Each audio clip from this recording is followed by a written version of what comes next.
All right, thanks. Recording in progress. Got it. Okay. Hey, everyone.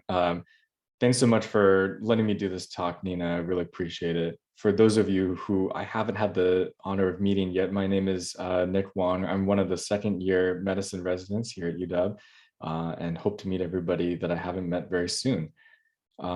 Today, I was going to talk about pulmonary function testing, and the goal of this talk really is to be a very practical, very tangible approach to understanding, ordering, and interpreting PFTs.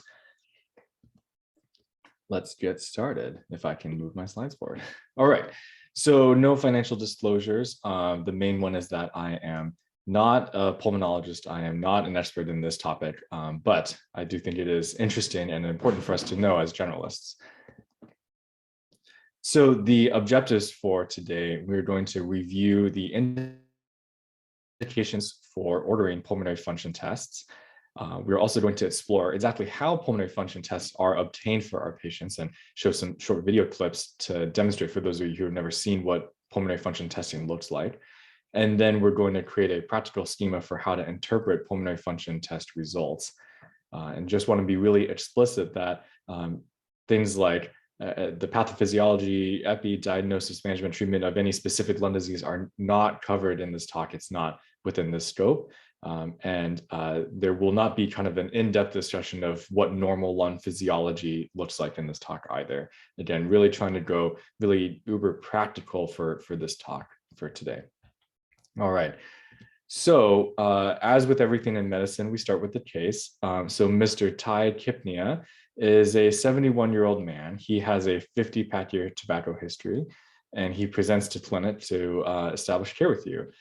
He's had 5 ED visits for respiratory distress in the past 12 months, 3 of which landed him in the hospital. And he just finished a course of prednisone and is just on some albuterol as needed and feels doing okay today. He's never had formal evaluation of his pulmonary function in the past. So to make sure that everybody is awake and alert and oriented and having a good time on Thursday morning, maybe we can open up a poll for what you would like to do for the next step for this patient. And we can keep this one real brief.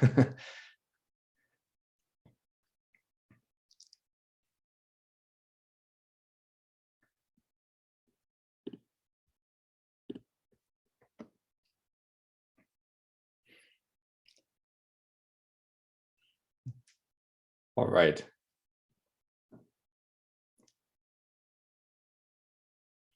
Excellent.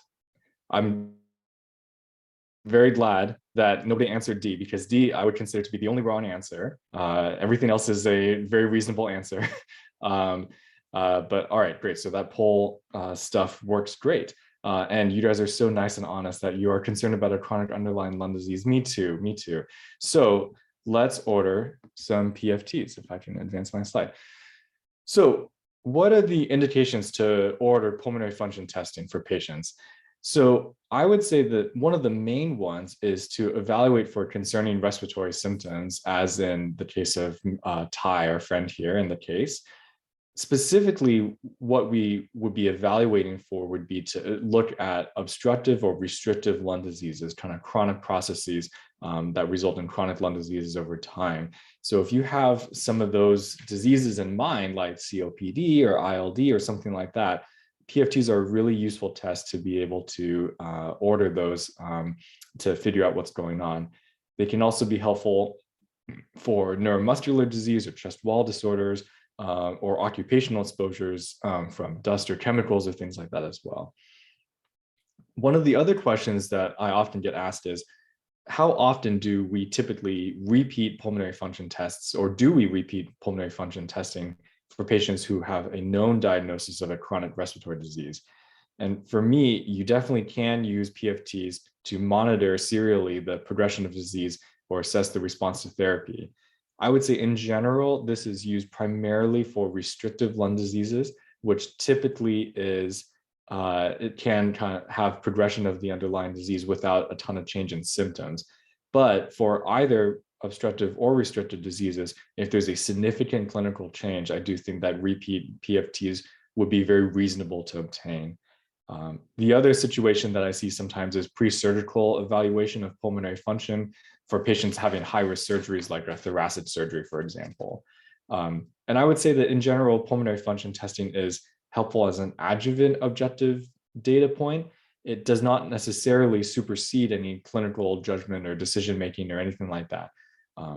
But in the case of Ty, our friend in the case here, I think that ordering PFTs to evaluate ongoing symptoms concerning for an underlying chronic lung disease makes a lot of sense. All right. So let's say that you are in Epic and you're ordering PFTs. And so you search PFTs into the orders and boom, this pops up.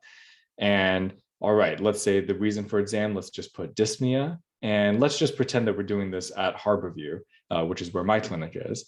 And so boom, oh boy, a bunch of these options pop up. Wow, there's so many things to choose from. What do I pick? Well, I think spirometry is what most people order, right? Isn't that the correct option? Oh my goodness, if you click spirometry, there's another option even beyond that. How do you go about ordering PFTs? What specifically do you order? What's indicated, what's not indicated? Why don't we ask you guys and see what you guys think? So for Ty, what components of pulmonary function testing would you order?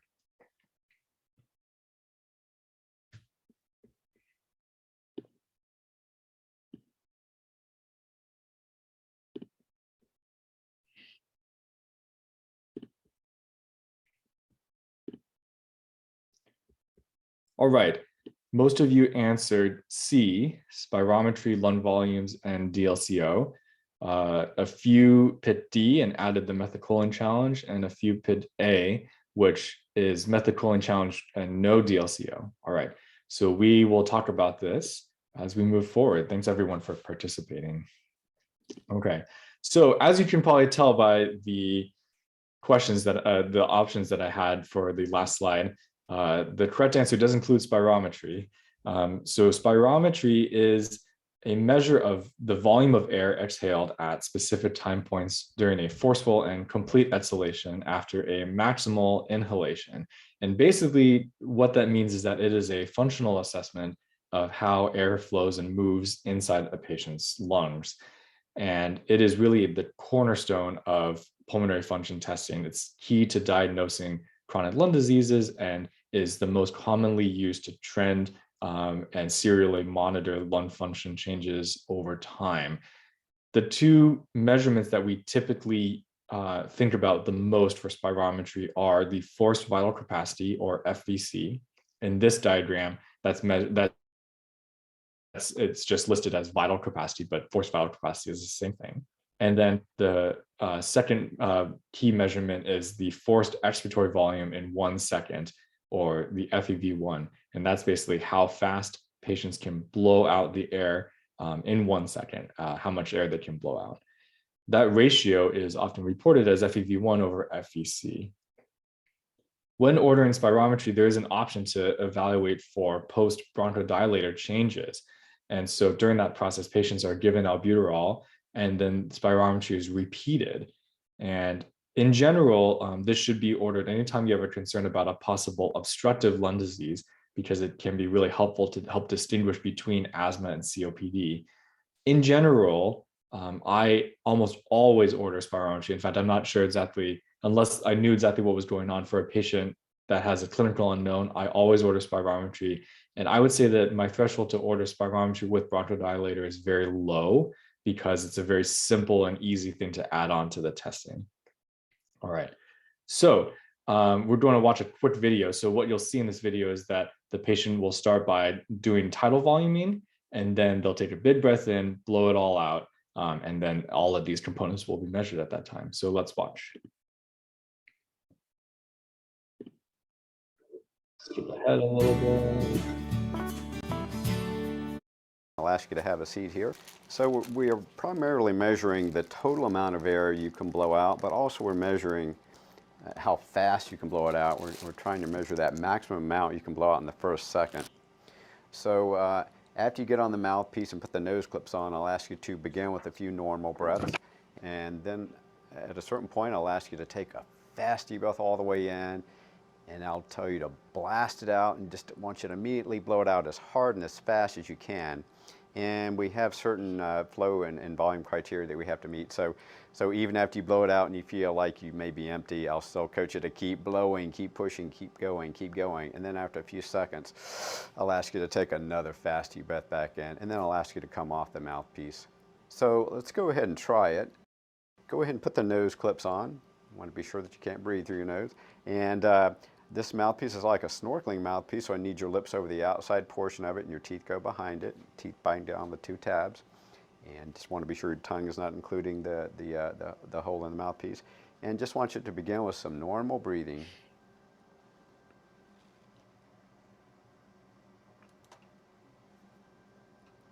All right, and now take a fast deep breath in and blast it out. Keep blowing, keep going. You're doing great. Keep going, keep pushing out, keep pushing, keep pushing. And take a fast deep breath all the way back in. It's great. You can come off that mouthpiece. Okay. So that's what spirometry looks like. I just wanted to show that because some of you may not have seen what spirometry looks like when we ask patients to obtain it. It's obviously not hard or dangerous, but it is a little awkward and certainly not how normal people breathe normally. And so just wanted to make sure that everybody saw that. All right. So let me just actually go back 1 second real quick and say that the next component of lung function testing is lung volumes. And I just wanted to point out quickly that this is the functional residual capacity, or FRC, and that's really what we're evaluating with lung volume. So let me skip ahead. I'm sorry that I didn't have that picture on this slide. So as I said, lung volumes is kind of the next component of pulmonary function testing. They're specifically designed to obtain functional residual capacity, which is the amount of air left in the lungs at the end of exhalation. And then from there, you can mathematically calculate the residual volume and the total lung capacity, which can be very helpful for helping to distinguish certain kinds of processes going on in the lungs. And so you may ask, how exactly do we obtain the volume of air that is left at the end of exhalation if we can't measure it from people breathing in and out? Well, that process is something called body plethysmography. And body plethysmography is a complicated process, but I wanted to spend like about 30 seconds explaining it, mainly because I think it's kind of interesting. And since you guys are a bunch of nerds too, you guys might think it's interesting too, but also because it does directly impact how we obtain this. And kind of how that impacts our patient's ability to get this test done. And so what body plethysmography does is it invokes our favorite law from inorganic chemistry, Boyle's law. Who remembers Boyle's law? I had definitely forgotten it, but the recesses of my brain, I remember it as P1V1 equals P2V2, but basically what it does is describes the relationship between the pressure and volume of a gas in a closed chamber. So as the pressure goes up, the volume goes down, and vice versa. And so basically what we are doing is we are calculating V1, which is going to be the functional residual capacity. That's going to be, again, the volume of air left at the end of exhalation. If we put people into a closed box that's completely air sealed and airtight, and then we have their mouth, their nose is closed, and then we have their mouth completely around an airpiece, then the whole system is a closed system. We can transduce P1 off of the mouthpiece because there's a pressure sensor there just at the end of exhalation. That's pretty straightforward. And so how do we get P2 and V2? So let's pretend that P2 and V2 describes the situation when patients have what the gas is doing when patients are inhaling. And so what they do is that they ask the patients to inhale sharply and they close off the mouthpiece, and that allows you to measure P2. In order to measure V2, interestingly, they actually, when people breathe in, but there's no air movement, that still results in a change in the movement of the chest wall. That change in volume externally in the box is measured as a change in pressure in the box. And from there, it is able to be calculated into the volume of air that is moving during inhalation. And so from there, you can extrapolate with more math, back into what the V1 or the FRC is. Okay, wow, that was a lot of math. Nobody needs that much math in the morning. But again, I do think that it's important, and I'll show you a video of what it looks like, because I think it matters for our patients. It matters for how this test is obtained. So let's take a look at what lung volumes looks like. All right, skipping ahead. Ignore that it's for children. Chamber, and so I'm going to just explain to her that I'm going to close the door, and we're just going to wait 30 seconds for the pressure and temperature inside this chamber to settle. Once that happens, I'll signal you and tell you to put your nose clips on, mouth on the mouthpiece. You're going to put your hands on your cheeks. You're going to breathe easy for a couple of breaths, just regular resting in and out breaths. And then I'll tell you, Danielle, huff, and I want you to make this noise. So you're almost panting with an open epiglottis, and nobody knows really how to do that, but if you huff and you make that noise, you accomplish that. So we'll have her do that, and what we're going to really see is what the box pressure is initially, and then once I settle on the box pressure, I'm going to hit the space bar. It's going to close the shutter valve inside the manifold, and we're actually going to measure her thoracic gas volume. All right. So you'll take a few easy breaths to see what that actually looks like. Okay, we're ready. So mouth on the mouthpiece, clips on the nose. Good. Hands on the cheeks. And just breathe normally, please. Another easy breath. Okay. Start to huff in and out. Huff, huff, huff. Keep going. Stay with it up against that shutter. Good. Deep breath all the way in, Danielle. And then blow it out. Squeeze it out hard. Go, go, go. Big breath in at the end, please. Nice. Good job. Okay. So besides laughing at his Boston accent with me, I think that what I wanted to show you guys with this video is kind of what this process looks like. So as you can see, the patient here is in this closed, contained chamber. If patients have pretty severe claustrophobia, this may not be a very fun experience for them. And it's not like we can give them a benzo like we do when we send them to MRI scanner, because obviously that's going to mess everything up. And so that is, challenging. I think that there's a lot of kind of instructions, and there's a lot of specific timing that needs to happen in order to make this test work. And so you can imagine how challenging this may be with a patient that has dementia, for example, or any sort of underlying cognitive deficits. It may be challenging for patients that don't speak English as their primary language to be able to use a phone interpreter during the session where there's this massive delay and the timing is really important. That can be really challenging as well. And so I just wanted to show that pulmonary function testing is a dynamic process. It is not a static process, unlike getting an echo. Echo, you just lie there and you just get it. PFTs are dynamic. There's work that the patient has to do this. And I think that it makes sense for us to understand that, so that when we order it, we're thinking about whether this is a good patient for this test, and whether there's anything we can do to help counsel them to make sure that they understand kind of what they're getting into and how to do this process. Because it's not scary, it's not dangerous by any means, but it is kind of weird. So anyways, this is not meant to dissuade you from ordering PFTs, but I just think that it makes sense for us to kind of understand that. All right. So for lung volumes, that all being said, I do essentially almost always order lung volumes for initial set of pulmonary function testing, because it really does help guide my differential for both restrictive and obstructive lung diseases.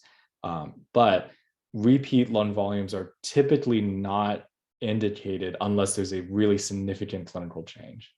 All right, so that is lung volumes. All right, the next component of pulmonary function testing is the DLCO, or the diffusion capacity for carbon monoxide. And this is a measure the lungs' ability to do gas exchange, essentially. The way that it works is that patients are given a gas concentration with a very small amount of carbon monoxide, about 0.3%. And then they're given a tracer gas that does not participate in gas exchange, like helium. And then patients, inhale rapidly to total lung capacity, hold for 10 seconds, and then exhale. And then the DLCO is calculated based on the volume and fraction of the inspired and expired carbon monoxide, and comparing that to the tracer gas. So carbon monoxide is something that sounds very scary, but this is a very, very small amount of carbon monoxide, and it is very safe and very well tolerated. So I just want to point that out.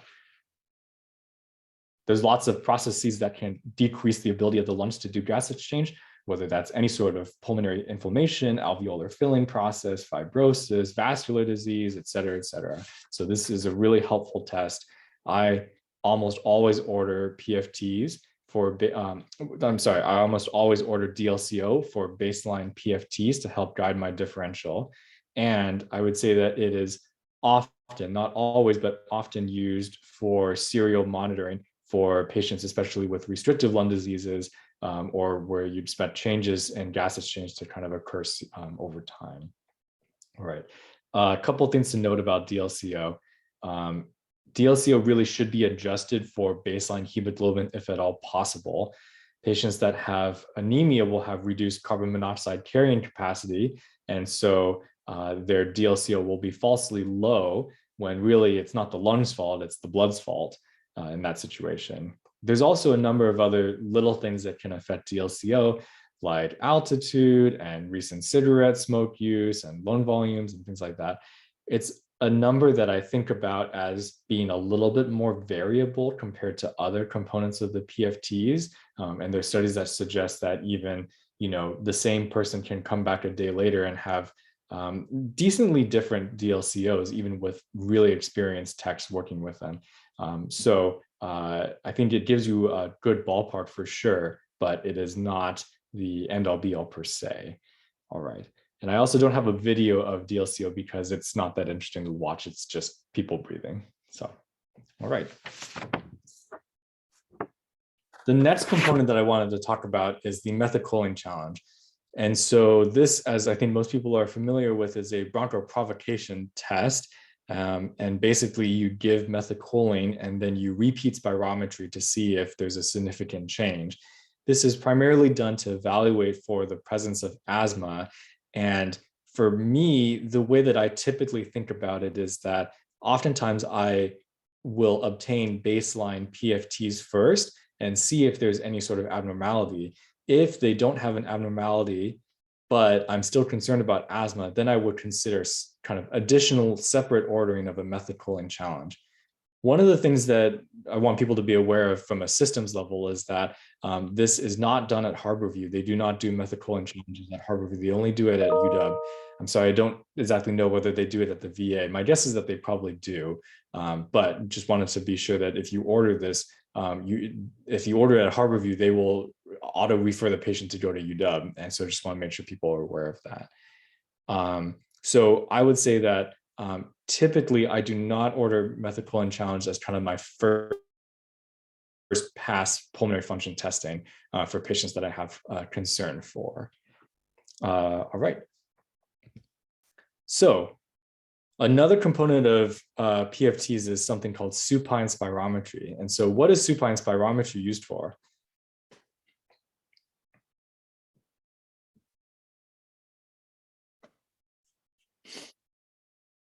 You want to pull for this, Nick? I'm sorry? Did you want to pull for this? Yes, I did. Please, sorry. Yes, please. Please tell me what your thoughts are about this.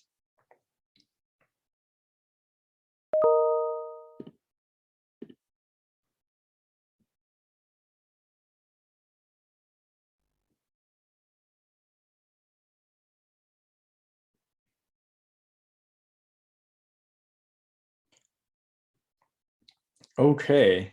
Oh, I lost my mouse. All right.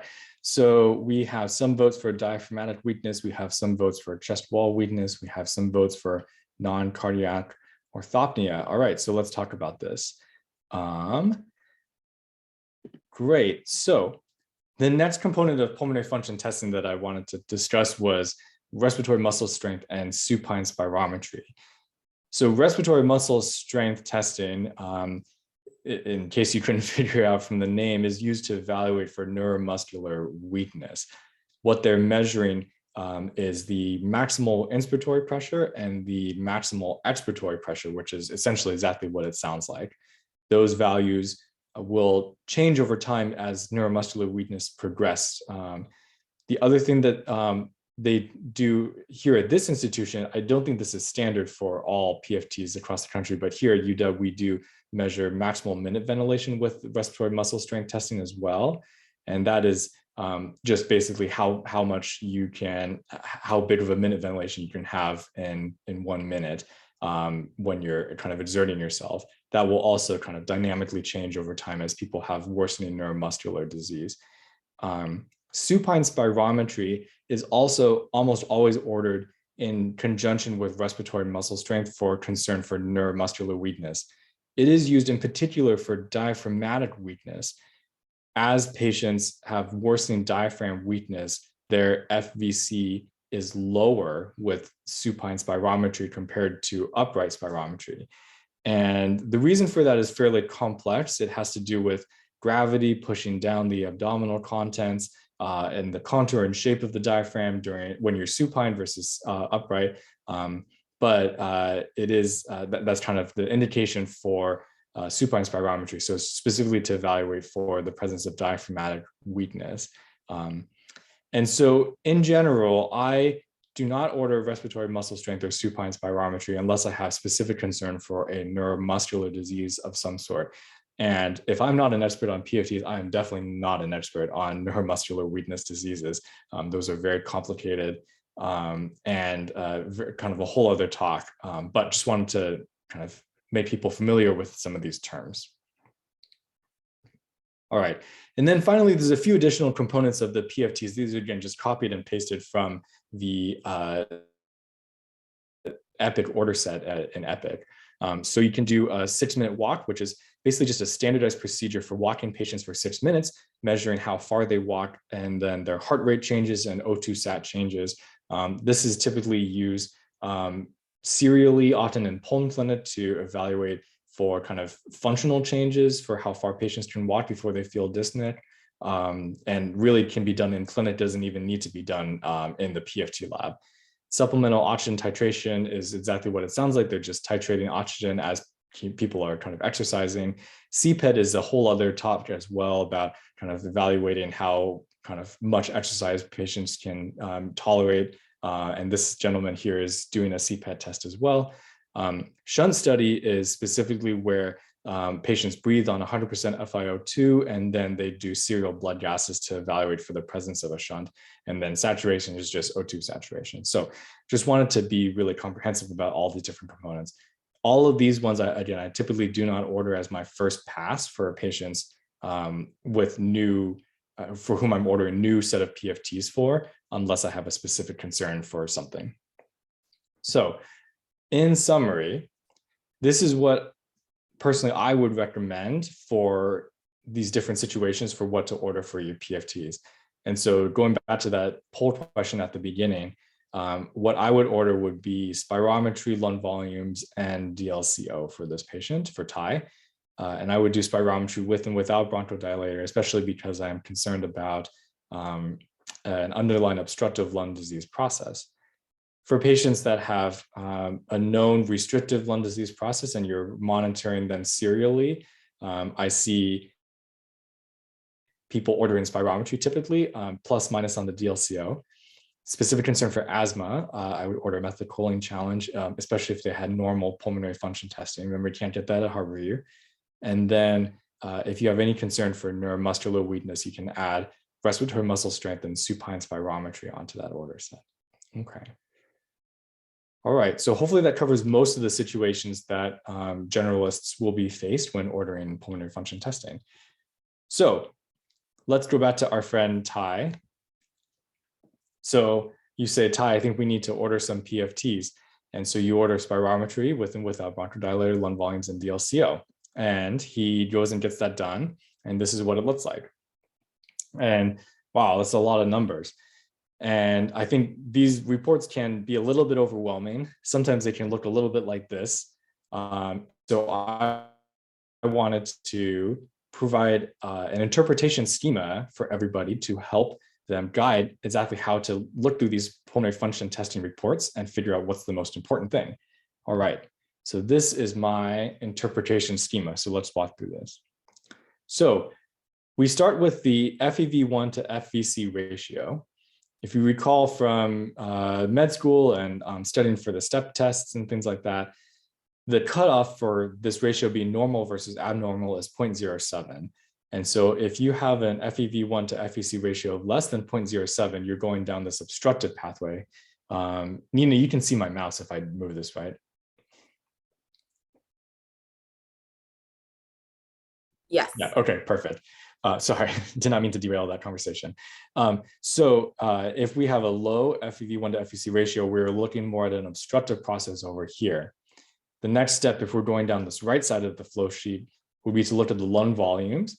And we can look at the RV, the residual volume, and then the TLC, the total lung capacity. Those relate to air trapping and hyperinflation, respectively.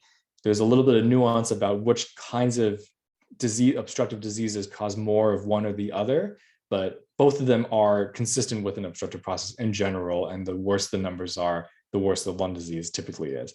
Then the next step is to look at the DLCO. Typically, if the DLCO is less than 80, that is more consistent with COPD. And if the DLCO is normal, that is more consistent with asthma. And these are kind of general guidelines, so it's not meant to be kind of hard and fast numbers, but that's generally how I would think about the right side of this flow sheet, excuse me. On the other side, if you had a normal FEV1 to FVC ratio, you were looking at non-obstructive pulmonary function tests. The next thing to do would be to stay in the spirometry box and look at the forced vital capacity. The functional vital capacity. If the functional vital capacity is greater than 80%, then that would be considered normal spirometry, because again, you would have a normal FVC. You cannot have an abnormal FEV1 without an abnormal FEV1 to FVC ratio if the FVC is normal. So in this situation, you may be looking more at something like asthma, and so you could consider adding a methacholine challenge onto this patient. On the other hand, if you do have a decrease in FVC, then you're looking at kind of this possibly restrictive process. So the next thing would be to go to the lung volumes and look at the total lung capacity. If the total lung capacity is greater than 80%, this ends up in this non-specific box. There's probably something going on. You probably just need a little bit more time for the patient to declare themselves.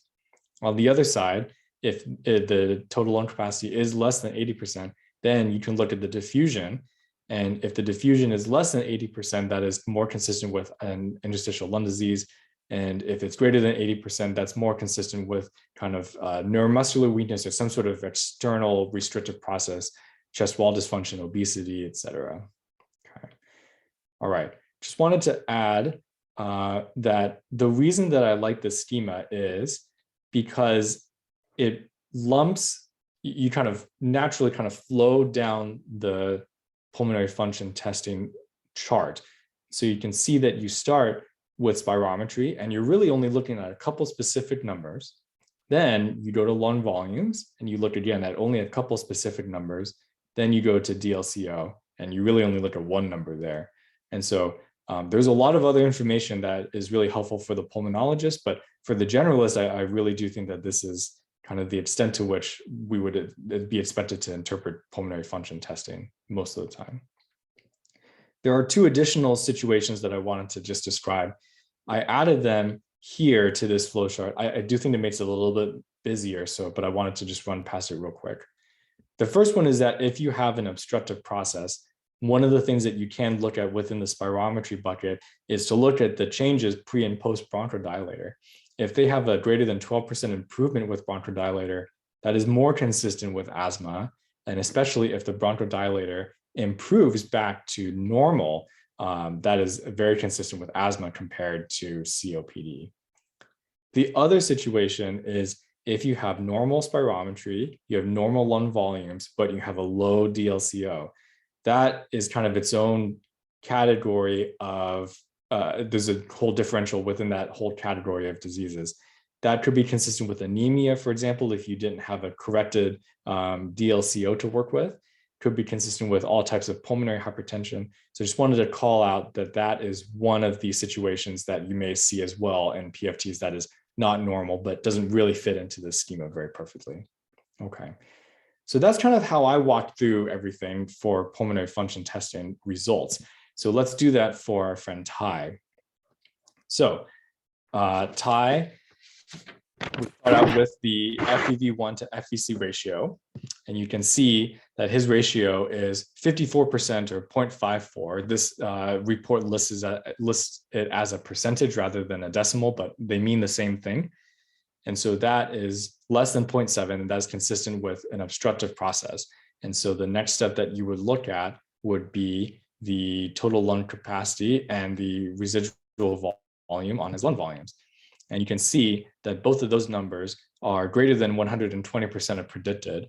And so both of those are consistent with air trapping and hyperinflation. The next step would be to look at the diffusion. And you can see that his DLCO is 80%. So it's right at the cutoff.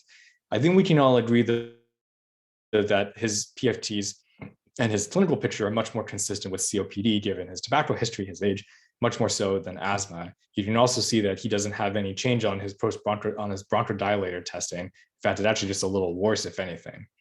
Okay, so just walking through this schema then, we have an FEV1 to FVC ratio of less than 0.7. We have lung volumes that show hyperinflation and air trapping. And then we have a DLCO that's 80% or about 80%. So all of that is more consistent with the diagnosis of COPD. So that is kind of how I kind of conceptually think about using the schema and applying it to a real life case. Just wanted to go back 1 second real quick. Sometimes I get questions about which number for the FEV1 to FVC ratio to look at. And I just wanted to kind of make this really explicit.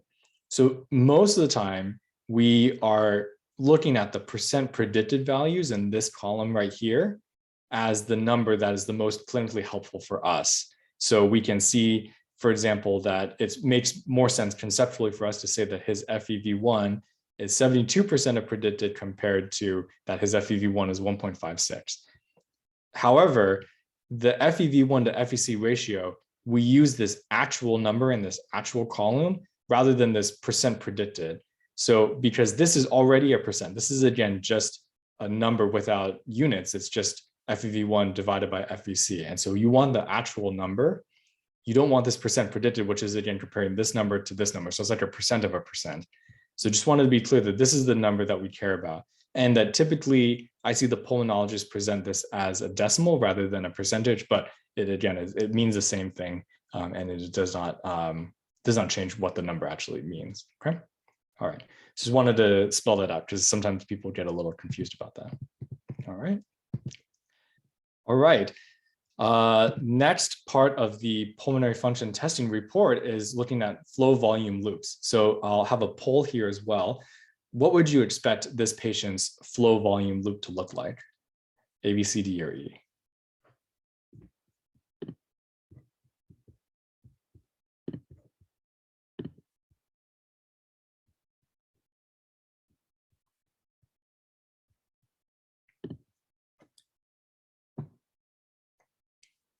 All right, excellent.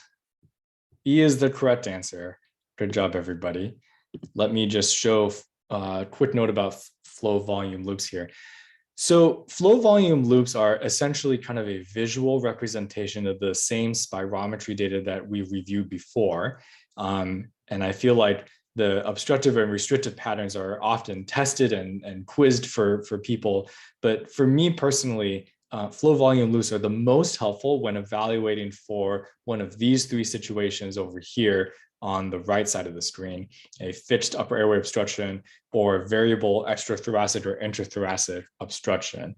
And so if you have a patient that has stridor or some kind of concern for an upper airway obstruction, and you're not exactly sure where it is, PFTs can be helpful because each of these different flow volume loops has a different differential diagnosis. For example, variable intrathoracic obstruction, I would think more about, again, processes inside the chest, but high up within the bronchial tree. So that could be tracheal or bronchial lesions from malignancy or bronchial cysts, for example. Variable extrathoracic obstruction is, again, higher up in the neck rather than in the chest. And those could be things like vocal cord dysfunction or paralysis, laryngomalacia. And then a fixed upper airway obstruction would be something like tracheal stenosis. There's a lot of nuance in flow volume loops that, again, I'm absolutely not an expert in either, but I do think that sometimes the general shapes can help guide our management and diagnosis, especially for these three ones on the right that do not often appear significantly abnormal on spirometry alone. For our patient Ty, this was his flow volume loop, is consistent with an obstructive pattern. So again, good job, everybody. That pit E is the correct answer on the last slide. So just to wrap this up, Ty is based on one of my primary care patients that I see at Harborview Adult Medicine Clinic. Clinically, he has gold stage D COPD, and he also has concurrent lung cancer as well. And so we are managing him primarily to help prevent hospitalization. And otherwise, he's sort of on a modified comfort measures only kind of a pathway. But currently, he's doing stable and he's doing okay. All right, so let's apply what we just talked about with our PFT interpretation schema to this next case. So I apologize that this is a little bit of a busy slide, but I wanted to do another poll here and ask you guys from Mr. Brock O'Dilator, a 54-year-old man, and I'm not going to give you any more history than that. Let's say that he obtained some pulmonary function testing, and this is what it showed. Using the schema, what do you think is the most likely diagnosis for this patient?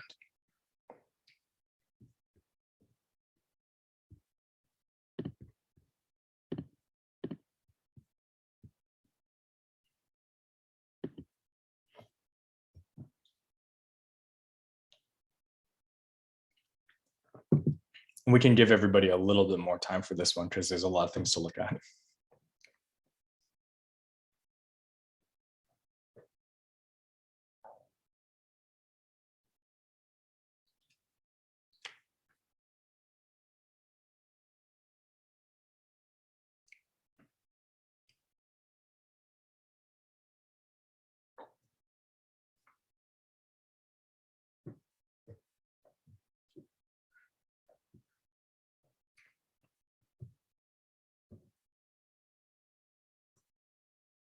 All right. Most people think EILD. I would say excellent job. Let's walk through this case. As I cannot advance my slide. Okay. So the one-liner for Mr. Bronchodilator is that he has had progressively worsening dyspnea on exertion for several months, and a CT chest showed concern for pulmonary fibrosis. And so his PFTs, just again, to walk through the interpretation schema. So we would start with his FEV1 to FVC ratio, and that is 85% or 0.85. So that is normal. And that puts us down on the left side of the chart, more consistent with non-obstructive process. The next number that we look at is the FVC. And we see that the FVC is 49%, which is pretty bad. And that puts us down into the possibly restrictive category. From there, we would look at the lung volumes. He has a pretty low total lung capacity of 48%, and that is consistent with restrictive lung disease. Finally, then we look at the DLCO, and we see that he has a pretty bad DLCO as well, 39%. That is more consistent with interstitial lung disease. So again, walking through this, we have non-obstructive based on the ratio. We have a low FVC, low lung volumes, and low DLCO. So this is a patient, this is based on a patient that I took care of a while in the hospital at UW.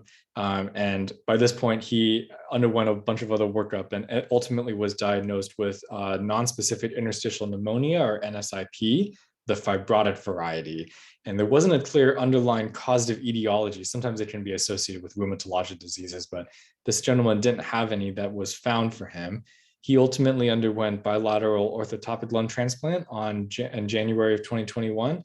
And he is doing okay today. He's still kind of bouncing out of the hospital, but he's doing okay so far. All right. So that's how to use this kind of interpretation schema. Hopefully that was somewhat helpful for everybody. All right. Oh, I'm sorry. And the diagnosis ILD. All right. So just to wrap things up here, I wanted to add on a couple additional considerations when thinking about pulmonary function testing. So the first is the daily acknowledgement that COVID is the worst and it needs to be over, and hopefully it's getting better, but you never know. So everybody that gets PFTs within the UW system is required to get a COVID test and test negative before getting PFTs.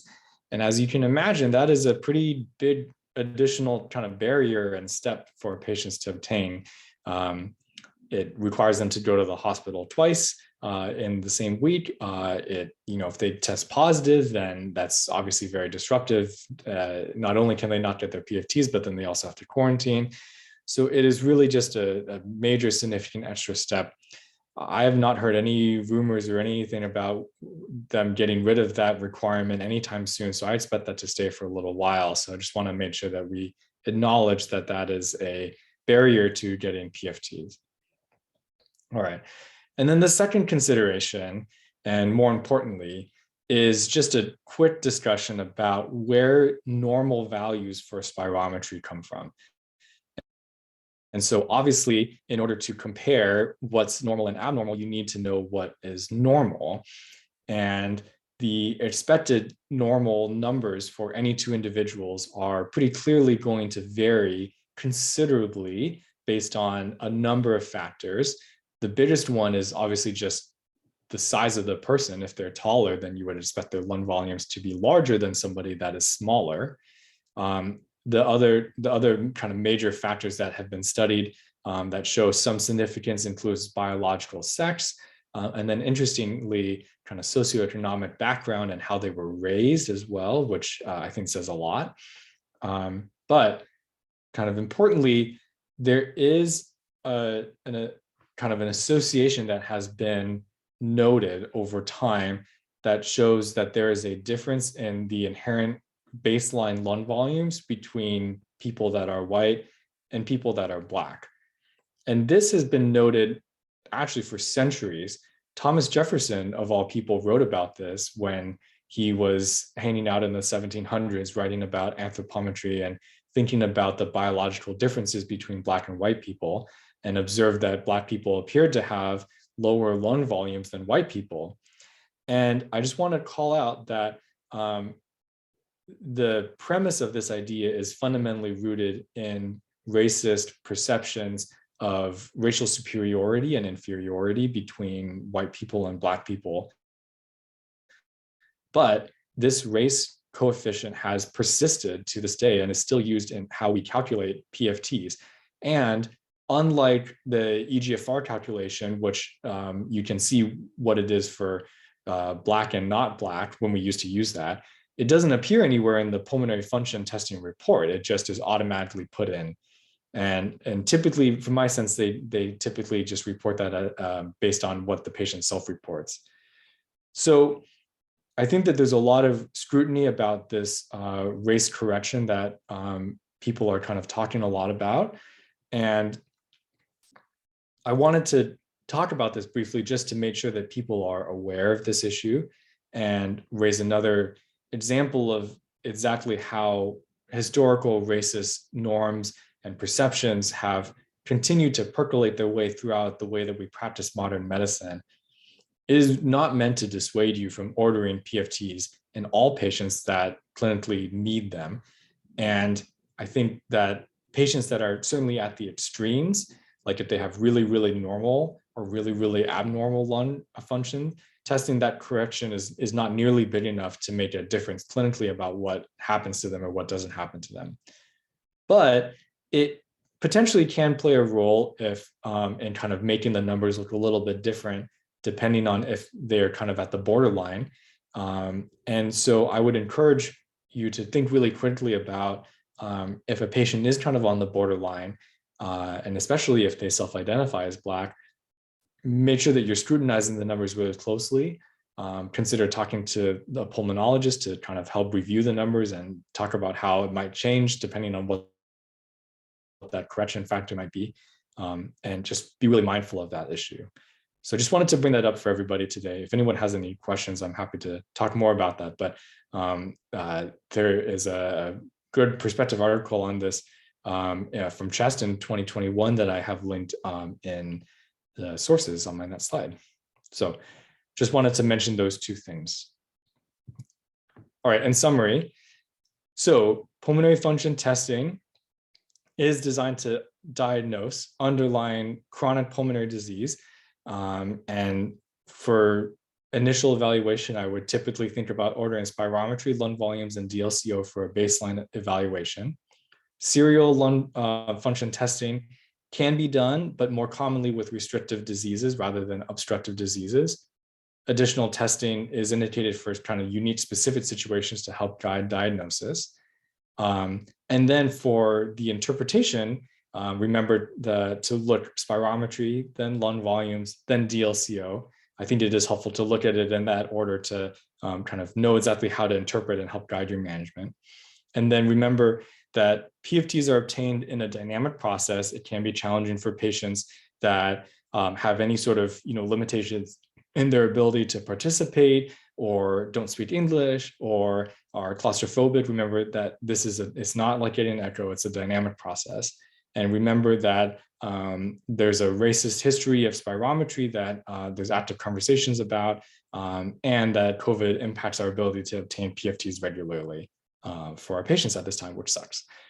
All right, so that's what I had for everybody for today. Here are some of the sources that I used, and I'll leave it with any questions.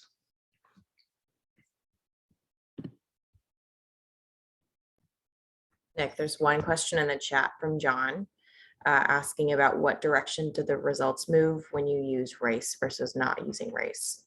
So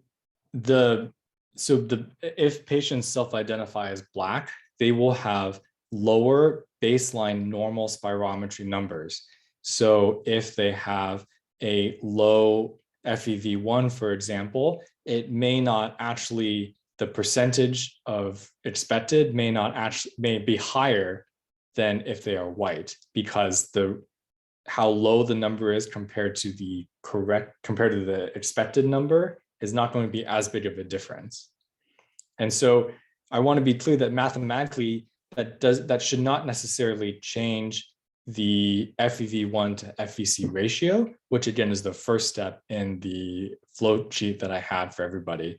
But insurance companies sometimes can not cover certain things unless people meet a certain FEV1 cutoff. And so it can make a difference for our patients.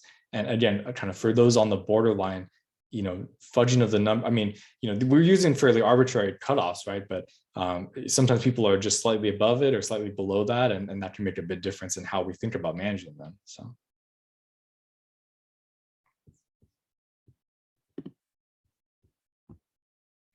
One more question in the chat. Do you know if there's any discussion at UW for addressing this race-based discrepancy like they have done with EGFR? My sense is that there is. I've heard that Eric Swenson at the VA is cheerleading some of these discussions. And my sense is that there's also kind of a national discussion at ATS and other societies about talking about this.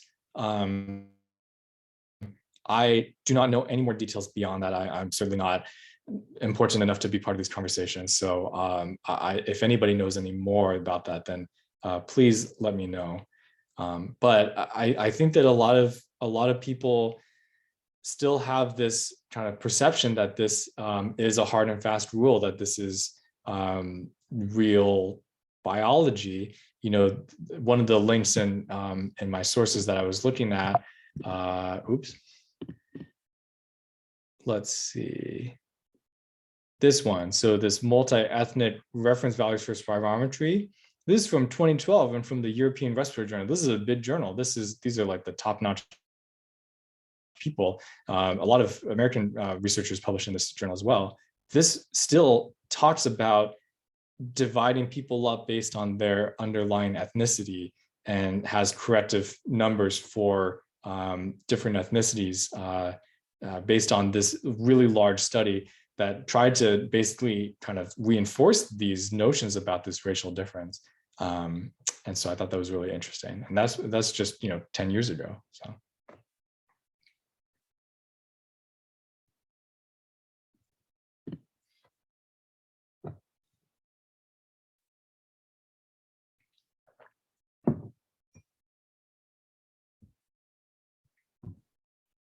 Okay, if there are no other questions, thank you so much, Nick. This was really helpful. Why don't we take a quick break? Why don't we reconvene at 10:05 as originally planned, and then we'll get started with Cam's talk.